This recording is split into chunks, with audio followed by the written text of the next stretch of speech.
One thing is for sure, the characters in 2.5 Men are all messed up, but somehow some are fan favorites while others are hated for being hypocritical or just plain awful. And today, we're gonna compare them all, starting with none other than Charlie Harper, who drinks too much, avoids responsibility, and treats relationships like jokes. On paper, he should be impossible to like, but fans love him because he was carefree, confident, and lived exactly how he wanted. He didn't try to look perfect or act like a role model. Never again. You gonna quit drinking? Don't be ridiculous.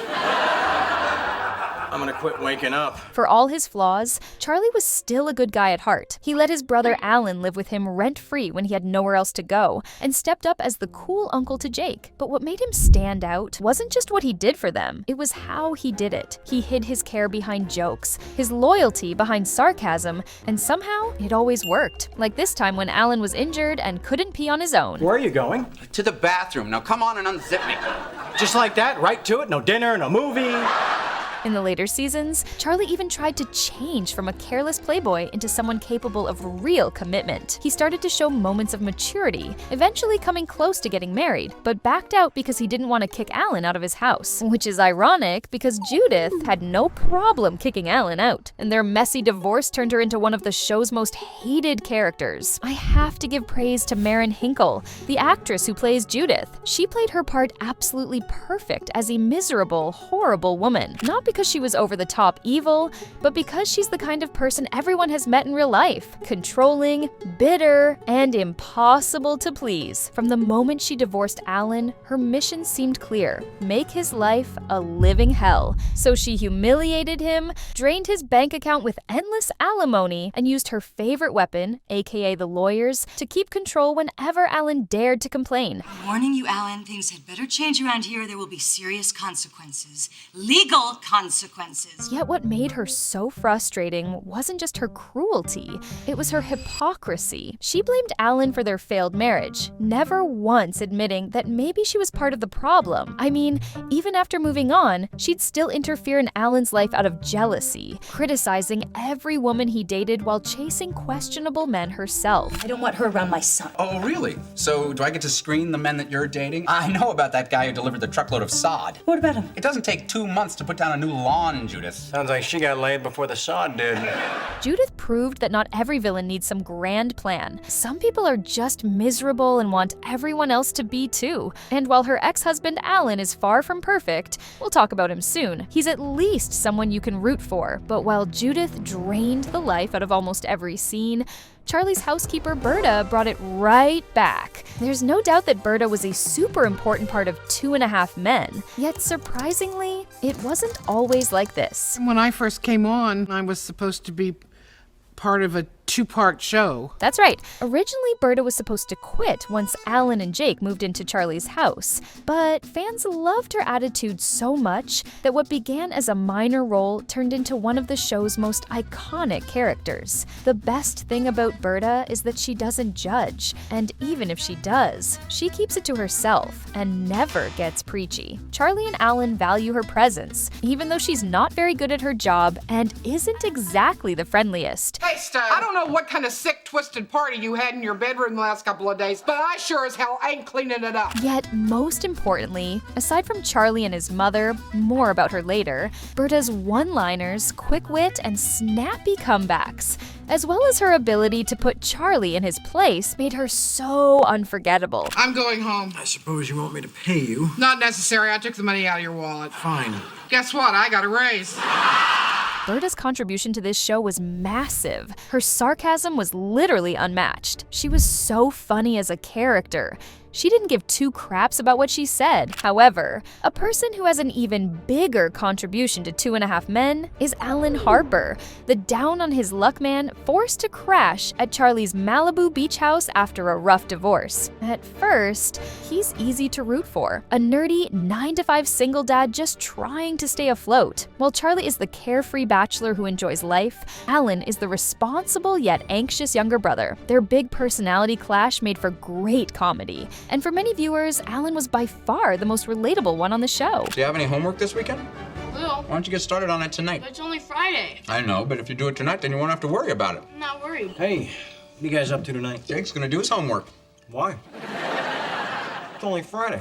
But over time, Alan might just become the show's most divisive character. Despite his underdog status, Alan quickly proves to be a freeloader of epic proportions. From the moment he moved into Charlie's house, he just assumed he could stay there forever. And what started as a short-term stay turns into years of living off his wealthy brother. Charlie ends up paying for everything: dinner, movies, even the mortgage, while Alan never puts in a dime. However, him being cheap might be understandable. After all, his divorce left him completely broke, right? Well, not exactly. It is eventually discovered that Alan actually keeps a bunch of money hidden in his room, meaning he willfully lets his brother pay for everything while he secretly saves cash, with no intention of ever paying Charlie back. And still, the ride isn't all bad for Alan. What makes him so tricky as a character is the back and forth. One moment you feel bad for him, the next you can't stand him. He does show signs of self-awareness, but in true sitcom style, it's mostly used just as a joke. Viva Las Vegas! Oh, Alan, we're going in a Mercedes, not a time machine. Should I change?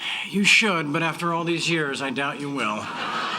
And indeed, Alan never really grows. Instead, his bad behavior just gets worse. As the show progressed, Alan became more and more like the loser his family made him out to be. Take away your fancy house and your fancy car and all your women, and what have you got?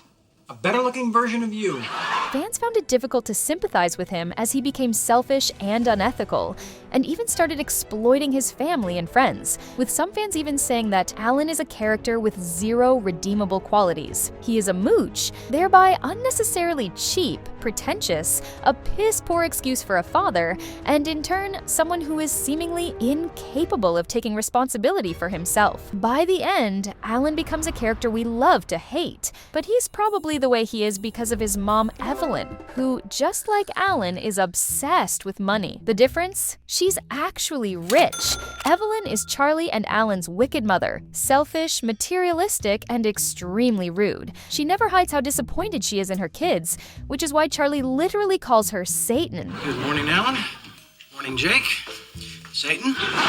Evelyn does care about her sons, just in a cold, narcissistic, overly critical kind of way. I mean, she was a good mother in some aspects. She paid for Charlie's piano lessons and helped Alan through medical school. So yes, their mother gave them what they needed career-wise, but emotionally, that's a whole different story. She can't stand that Charlie uses those piano lessons to write jingles and children's songs. She never lets Alan forget that he failed to become a doctor, or that his own son Jake, who's coming up shortly, isn't exactly a genius either. What's even more harmful is how much of an effect she had on their personalities. She raised Charlie to be someone who couldn't form a real connection with any woman, and Alan into a desperate people pleaser who clings to the first person that shows him affection. In fact, you could argue that Evelyn is an even worse person than Alan, so how come fans like her way more than him? Well, unlike Alan, Evelyn owns who she is. She never pretends to be someone she's not. She's confident, bold, and completely unapologetic. Hello? Mom, thank God you're here. Oh, I don't need your sarcasm, Charlie. And because her scenes are always short, sharp, and hilarious, there's really no time to get tired of her, which is definitely not something we can say for Jake. Let me explain. Some sitcom characters take time to grow on you, but not Jake Harper. From the moment he stepped into the show, people were hooked. Young Jake is so adorable, one fan wrote. There really was nothing cuter than little Jake, said another. As Alan and Judith's 10-year-old son, he brought a dose of innocence that clashed perfectly with the chaos of grown-up life around him. Charlie and Alan's adult issues combined with his childhood was absolute gold. Not to mention the two of them clashing on what to teach him and how to handle different challenges he faced. How smart do you have to be to have Well, actually... Can I? But I was... He was exactly what the show needed in those early seasons. Clueless, honest, unpredictable, and the only one who truly acted his age. It's true that Jake might have been a little slow to understand things, but he was never annoying. Everything he said felt like something a real kid might blurt out. just way funnier. But sadly, as Jake gets older, the charming, clueless kid turns into a lazy, stinky teenager who only seems to care about food. At first, it's still kind of funny, but the jokes get repetitive, mostly about his bad hygiene or how stupid he is. I dislike how they made him a complete moron as he got older.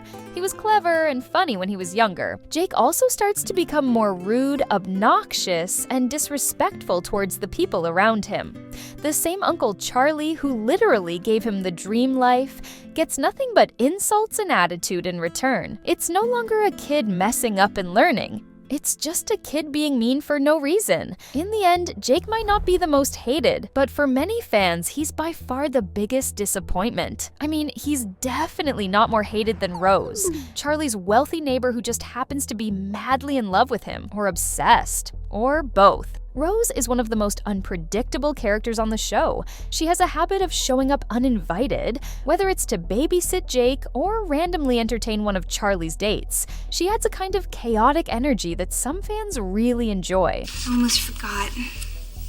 I thought you should have this. It's our first restraining order.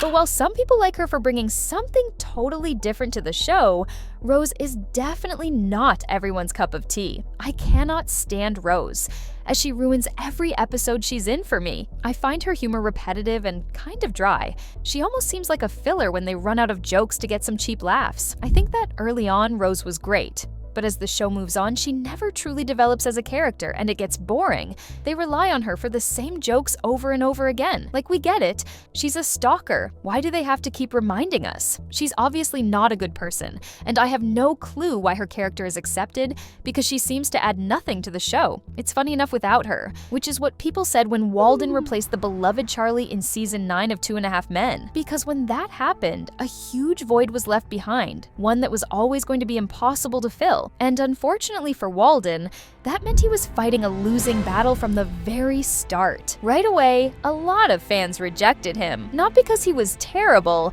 but because he just wasn't Charlie, and that alone was a deal breaker for many viewers. Walden enters the show as a random billionaire who buys the beach house from Alan and lets him, Jake, and Berta stay. But the setup felt off. Why would this rich stranger take in a bunch of people he doesn't know? It never really made sense. Yet the bigger problem, Charlie and Alan were total opposites. That's what made their dynamic so good. Walden, on the other hand, felt way too similar to Alan, so Alan had to become even more exaggerated just to keep the balance going. And that change didn't sit well with longtime fans, so lots of them stopped watching. That said, a few people did give Walden credit and defended him. They said he did the best he could with an impossible task. But even those fans admit that the show was never the same after Sheen's departure. The writing changed, the tone shifted, and it stopped feeling like the same show. So even if Walden wasn't the worst character, for a lot of people, he became the face of a show that lost its soul. However, what if I told you the entire show almost looked completely different? Well, it did. There's a deleted pilot episode that changes a bunch of things, including who played Evelyn. So if you want to see all the weird changes they made, click on this video right here.